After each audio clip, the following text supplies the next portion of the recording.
As the bikes return to the mountain course, practice has been hampered by the weather, always the most difficult aspect of the TT to contend with. But regardless, the riders did their best to familiarise themselves once more with a demanding 37 3/4 mile run.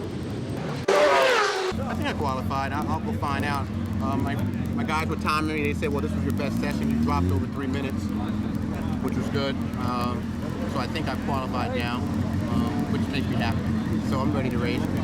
We're going to make a few more changes going in the same direction we're going in for tomorrow's race. So hopefully I'm going a lot faster tomorrow also.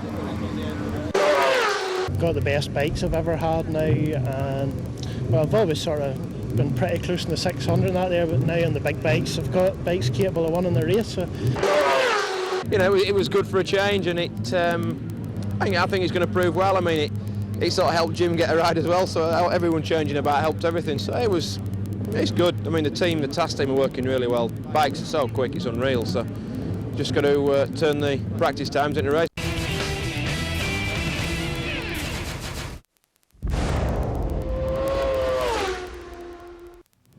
Friday night and the final practice session on the mountain course, the last chance to prepare the bikes for the next day's Formula One race.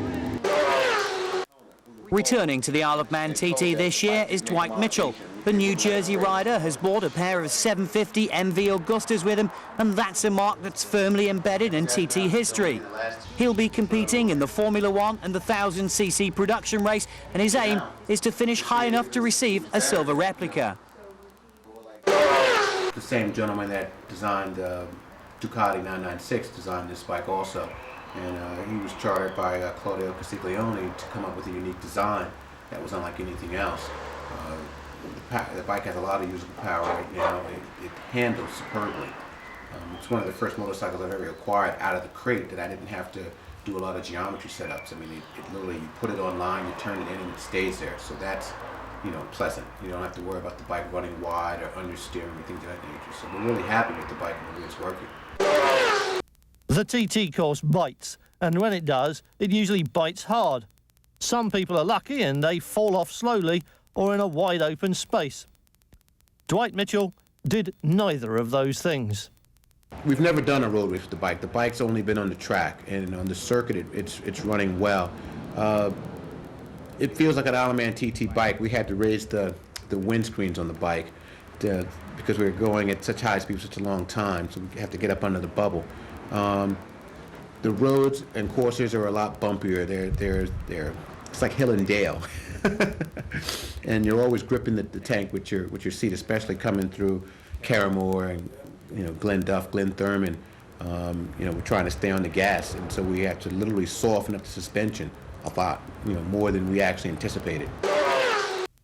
Given the drawbacks of distance, cost and the inherent dangers, you have to ask why riders from the USA make the big trip to the TT races, and why some, like Wade Boyd and Dwight Mitchell, get hooked. It actually is a struggle. I mean, we have a lot of good sponsors working with us this year. I mean, MV Agusta first and foremost, and Dietermeyer, Motor Graphics, Mitchell & Associates. We have all the top sponsors like Arai and Olin's and Dunlap Tires and Alpine Star, to name a few. Without their assistance, it would make it quite difficult. It's a challenge coming to the TT. We come to the TT because we love it, but all overseas competitors have to go through a lot. I mean, we have to crate the motorcycles, all the tools, and, you know, ship them. Very expensive. The allowance that the Tourist Board allows us for racing really isn't enough. And it's our sheer love and our determination wanting to do better that makes us come back. This is my third time racing at the Isle of Man, and I hope to come back many more times.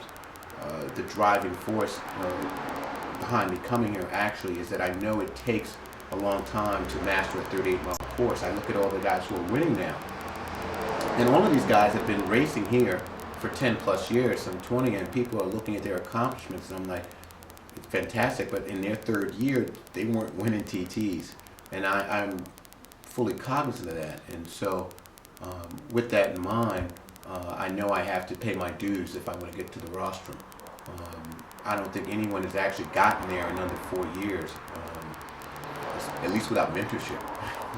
One of the difficulties that I face as an American and other foreigners face is that we come over here and we actually try and learn this by ourselves, and we have a few notes and things of that nature. But you try and make connections, and sometimes, you know, the other racers are just as busy, so they can't take you out on the course. And I have a lot of notes, like a 50-page hit list now of notes that I've been compiling over 3 years, and every time I come, I learn more and more and go faster and faster. And it's that challenge, it's that drive to go faster the next time you come and to learn more that keeps you coming back. So it's exciting, and I really enjoy it.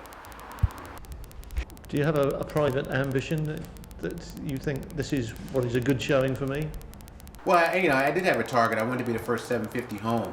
There's a bonus for the first 750 across the line, and that's what we were actually shooting for.